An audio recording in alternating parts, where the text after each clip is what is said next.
12 രാജ്യങ്ങളിലെ പൗരന്മാർക്ക് പ്രവേശന വിലക്ക് ഏർപ്പെടുത്തിയിരിക്കുകയാണ് അമേരിക്ക. ട്രംപിൻ്റെ പുതിയ നയമായിരിക്കും. എന്താണ് ഇതിന് കാരണം? അമേരിക്കയിൽ സമീപ ദിവസങ്ങളിലുണ്ടായ ചില അനിഷ്ട സംഭവങ്ങളുടെ പശ്ചാത്തലത്തിലാണ് ഡൊണാൾഡ് ട്രംപ് ഇത്തരത്തിൽ ഒരു നയം സ്വീകരിച്ചിരിക്കുന്നത്.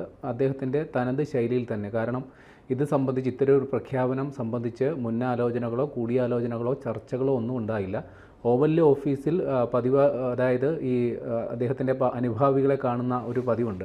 അതിനുശേഷം ഒരു വാർത്താ സമ്മേളനവും നടത്താറുണ്ട്. അതിൽ അദ്ദേഹം പ്രഖ്യാപനം നടത്തുകയായിരുന്നു. അതായത് 12 രാജ്യങ്ങൾക്ക് ഏതാണ്ട് പൂർണ്ണമായി തന്നെ പ്രവേശന വിലക്ക് ഏർപ്പെടുത്തിയിരിക്കുന്നു. 7 രാജ്യങ്ങൾക്ക് പാർഷ്യലായിട്ടുള്ള പ്രവേശന വിലക്കും ഏർപ്പെടുത്തിയിട്ടുണ്ട്, ഭാഗിക പ്രവേശന വിലക്ക്.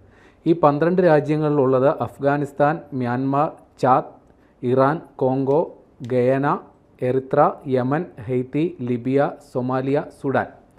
ഇനി ഭാഗിക പ്രവേശന വിലക്ക് ഏർപ്പെടുത്തിയിട്ടുള്ളത് Burundi, Cuba, Laos, Sierra Leone, Togo, Turkmenistan, Venezuela.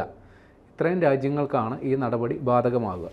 നമുക്കറിയാവുന്ന പോലെ കഴിഞ്ഞ 2 ദിവസത്തിന് മുമ്പാണ് അവിടെ ഒരു ഇസ്രയേൽ വംശജർ പങ്കെടുത്ത ഒരു ജാഥയ്ക്ക് നേരെ ഒരു ഈജിപ്ഷ്യൻ പൗരൻ, അദ്ദേഹത്തിൻ്റെ പേര് മുഹമ്മദ് സാബ്രി സുലൈമാൻ എന്നാണ്. അദ്ദേഹം പെട്രോൾ ബോംബിന് സമാനമായ ഒരു ദ്രാവകം കത്തിച്ച് എറിഞ്ഞ് അവരെ കൊലപ്പെടുത്താൻ 6 പേർക്ക് അതിൽ പരിക്കേറ്റിരുന്നു. അതിനു മുൻപ് ഇസ്രായേൽ എംബസിയിലുള്ള 2 ജീവനക്കാരെ ഒരു പലസ്തീൻ അനുകൂലി വെടിവെച്ച് കൊന്നു. അപ്പോൾ അവിടെ ഇത്തരം വർഗീയപരമായ വംശീയപരമായ പ്രശ്നങ്ങളൊക്കെ നടക്കുന്നു എന്നുള്ളതാണ് അടിസ്ഥാന പ്രശ്നം. അതായത് ട്രംപ് ഈ സാഹചര്യത്തെ വിശേഷിപ്പിക്കുന്നത് ടെററിസ്റ്റ്, ഭീകരർ നമ്മുടെ നാട്ടിൽ വിസ ഉപയോഗിച്ച് ജീവിക്കുന്നു. സാധാരണ ഈ ഭീകരവാദികളെന്ന് പറയുന്നത് ഒരു രാജ്യത്ത് നുഴഞ്ഞു കയറുന്നവരാണല്ലോ. ഇത് വിസ അടക്കം ലഭിച്ച് ഭീകരവാദികൾ നമ്മുടെ രാജ്യത്ത് പ്രവർത്തിക്കുന്നു.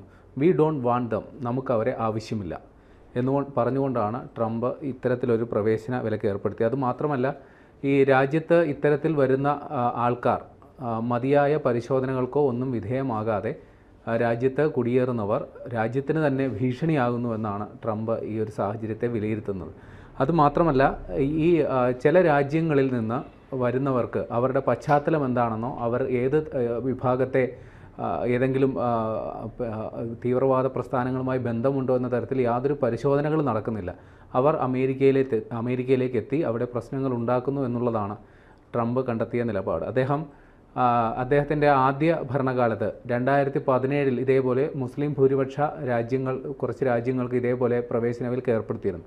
അന്ന് തൻ്റെ നടപടിയുടെ ഭാഗമായി യൂറോപ്പിൽ ഭീകരവാദ പ്രവർത്തനങ്ങൾ നടന്നത് അമേരിക്കയിൽ ഉണ്ടാകുന്നത് തടയാൻ തനിക്ക് സാധിച്ചു എന്നാണ് ട്രംപ് പറയുന്നത്. അതായത് യൂറോപ്പിൽ അറിയാലോ, പാരീസിലും അവിടെ ഇവിടെയൊക്കെ ഭീകരവാദ ആക്രമണങ്ങൾ നടന്നപ്പോൾ അത് അമേരിക്കയിൽ ആവർത്തിക്കപ്പെട്ടില്ല എന്നാണ് ട്രംപ് അവകാശപ്പെടുന്നത്. ഇനി വിശദമായി പരിശോധിച്ചാൽ ഈ Afghanistan, Libya, Sudan, Somalia, Yemen ഈ രാജ്യങ്ങളിലൊക്കെ ആഭ്യന്തര പ്രശ്നങ്ങൾ നിലനിൽക്കുകയോ അല്ലെങ്കിൽ കൃത്യമായ ഒരു ഭരണ സംവിധാനമോ ഇല്ല. അതുകൊണ്ട് അവിടുന്ന് വരുന്ന പൗരന്മാർ ഏത് തരക്കാരാണ് എന്ന തരത്തിൽ പരിശോധന നടത്താനുള്ള സംവിധാനങ്ങളില്ല എന്നാണ് അമേരിക്കയുടെ വാദം. അതേപോലെ തന്നെ യമനിൽ ഇറാനിയൻ സപ്പോർട്ടോടുകൂടിയുള്ള ഹൂത്തികളുമായിട്ടുള്ള സംഘർഷം നിലനിൽക്കുന്നു. അവിടെ അമേരിക്കൻ സൈന്യത്തിൻ്റെ സാന്നിധ്യവുമുണ്ട്. പിന്നെ ഇറാനിലും ഇതേപോലെ ആഭ്യന്തര പ്രശ്നങ്ങൾ നിലനിൽക്കുന്നൊരു സ്ഥലമാണ്. അവിടെ ഈ അമേരിക്കയുമായിട്ട് ചില ചർച്ചകൾ, അതായത് ആണവ കരാർ സംബന്ധിച്ചുള്ള ചില ചർച്ചകളും ഇറാനുമായിട്ട് നടക്കുന്നുണ്ട്. അവിടെയും അമേരിക്കയുടെ സൈനിക ഇടപെടലടക്കമുള്ള സംഗതികൾ നടക്കുന്ന സ്ഥലമാണ്. അവിടെ നിന്നുമുള്ള ആൾക്കാർക്കും ഇതേപോലെ പ്രവേശന വിലക്ക് ഏർപ്പെടുത്തിയിട്ടുണ്ട്. അതായത് ട്രംപ് ഭരണകൂടം കണ്ടെത്തിയിരിക്കുന്നത് ഇങ്ങനെയാണ്: രാജ്യത്ത് വരുന്ന ആൾക്കാർ അവർ രാജ്യത്തെത്തിയതിന് ശേഷം പലവിധ ഭീകരവാദ പ്രവർത്തനങ്ങളും സോഷ്യൽ മീഡിയ ക്യാമ്പയിനിങ് അടക്കമുള്ളവ നടത്തുന്നു. അവർ കൃത്യമായ അവരുടെ പശ്ചാത്തലമൊന്നും പരിശോധിക്കാൻ പറ്റുന്നില്ല. നേരത്തെ പറഞ്ഞതുപോലെ ഈ ഫലസ്തീൻ അനുകൂലികൾ കണ്ടമാനം ക്യാമ്പസുകളിൽ എത്തുന്നു വിദ്യാർത്ഥികളുടെ രൂപേണ. അതുകൊണ്ട് നേരത്തെ തന്നെ ട്രംപ് ഭരണകൂടം ഈ ക്യാമ്പസുകളുടെ ഫണ്ടിങ്, ചില യൂണിവേഴ്സിറ്റികളുടെ ഫണ്ടിങ് നിർത്തലാക്കുകയും വിദേശ വിദ്യാർത്ഥികൾക്ക് രാജ്യത്തേക്ക് പ്രവേശന വിലക്ക് ഏർപ്പെടുത്തുകയും ചെയ്തിരുന്നു നേരത്തെ തന്നെ. പിന്നീട് കണ്ടെത്തിയ മറ്റൊരു സംഗതി, ഈ ചൈനീസ് വിദ്യാർത്ഥികൾ അല്ലെങ്കിൽ അവിടെ നിന്നുള്ള ആൾക്കാർ ഇതേപോലെ യൂണിവേഴ്സിറ്റികളെത്തി ഇടതുപക്ഷ രാഷ്ട്രീയം പ്രചരിപ്പിക്കുന്നു തുടങ്ങിയ കാര്യങ്ങൾ, അതായത് ഭരണവിരുദ്ധത, ട്രംപിനെതിരെയുള്ള കലാപങ്ങൾക്കൊക്കെ ആഹ്വാനം ചെയ്യുന്നു എന്ന് തുടങ്ങിയ വസ്തുതകളാണ് അമേരിക്ക ഇതുവരെ കണ്ടെത്തിയിട്ടുള്ളത്. അതുകൊണ്ട് ഇത്തരം, അതായത് വിദേശത്ത് നിന്ന് എത്തുന്നവർ പൊതുവെ രാജ്യത്ത് അസ്വീകാര്യരാണ്, അവിടെ പ്രശ്നങ്ങൾ ഉണ്ടാക്കുന്നവരാണ്, പ്രത്യേകിച്ചും ഈ 12 രാജ്യങ്ങൾ എന്ന് കണ്ടെത്തിയവരും കൂടാതെ ഭാഗിക പ്രവേശന വിലക്ക് ഏർപ്പെടുത്തിയ 7 രാജ്യങ്ങൾ. അതുകൊണ്ട് രാജ്യസുരക്ഷയെ കരുതി ഇത്തരത്തിലൊരു നടപടി എടുക്കുന്നു എന്നാണ് വൈറ്റ് ഹൗസിൻ്റെ പൊതുവെയുള്ള ഒരു വിശദീകരണം. അതായത് ട്രംപിൻ്റെ ഭരണകൂടം പല തീരുമാനങ്ങളും എടുത്ത് ആപ്പിലായിട്ടുണ്ട്. പ്രത്യേകിച്ച് ഈ പറയുന്ന ചുങ്കം ഏർപ്പെടുത്തുന്നതിന് തുടർന്നിട്ടാണ് വലിയ പ്രശ്നങ്ങളുണ്ടായത്. പക്ഷേ ഇവിടെ ഇപ്പോൾ എടുത്തതിനോട് ന്യായമുണ്ട് എന്ന് പറയാൻ നമുക്ക് ഉറപ്പായിട്ടും. അതായത് ഭീകരവാദത്തിനെ ചെറുക്കാനായിട്ട് ഈ ചില ആൾക്കാരുടെ വരവിനെ തടയാനായിട്ടൊക്കെ എടുത്തൊരു തീരുമാനമാണ്. അമേരിക്ക മുൻപ് ഭീകരവാദത്തിനെതിരെ കർശനമായ നടപടി സ്വീകരിച്ചിരുന്നു. ട്രംപിൻ്റെ ഭരണകൂടം വന്നതിന് ശേഷം മിഡിൽ ഈസ്റ്റിലെ പല രാജ്യങ്ങളുമായിട്ട് ഒരു വിധേയത്വത്തിന്, പ്രത്യേകിച്ച് ഖത്തർ പോലുള്ള രാജ്യങ്ങൾ, ഈ പറയുന്ന എല്ലാ ഭീകരവാദ സംഘടനകളുടെയും ഹെഡ്ക്വാർട്ടേഴ്സുകളുള്ളത് ഈ പറയുന്ന ഖത്തറിലാണ്.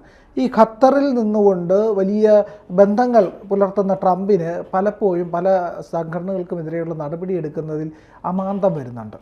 മുൻപ് ഇതിലെ ഏറ്റവും ശക്തമായ നിലപാടെടുത്ത 2 ആൾക്കാർ നമുക്കറിയാം. ഒന്ന് ജോർജ് ബുഷും രണ്ടാമത് ഒബാമയുമാണ്.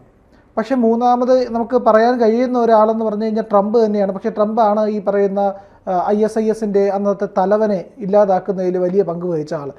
അദ്ദേഹത്തിൻ്റെ കാലത്താണ് ഈ ISISൻ്റെ തലവൻ ഇല്ലാതാവുന്നത്. പിന്നെ അതേ ഭീകരവാദ ക്യാമ്പിൽ പരിശീലനം നേടിയ ആരെയോ ഈ അമേരിക്കൻ രഹസ്യാന്വേഷണ വിഭാഗത്തിൽ ഉൾപ്പെടുത്തി എന്നൊക്കെ വാർത്തകൾ വന്നു. അതെ, അത്തരത്തിലുള്ള കുറേ പ്രശ്നങ്ങളുണ്ട്. അപ്പോൾ ട്രംപിൻ്റെ നയങ്ങളിൽ പലപ്പോഴും വെള്ളം ചേർക്കപ്പെടുന്നുണ്ട്, പല സ്വാധീനങ്ങൾക്ക് വിധേയമാകുന്നുണ്ട്.